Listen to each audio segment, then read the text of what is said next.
начинает.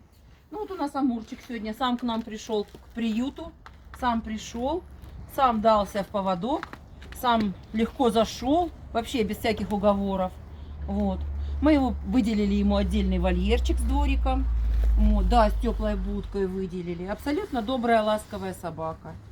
Вот. Дети говорят, что он на улице уже очень давно. Они с ним катаются с горки. Так что будет жить у нас.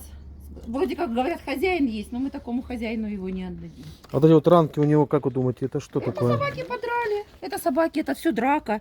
Вот рана я левомиколем обработала. На лапе рана. Но на лапе он залежит, а здесь он никак. Здесь только левомиколь. Вот. Так что худой, конечно, ребра вон наружу. Ну, все будет хорошо.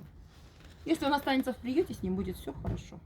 Да, А да. мы его никому не отдадим. Ну и правильно. Раз такая ситуация, собаки сами из дому не уходят. Да, Значит, и в что-то... приют сами не приходят просто.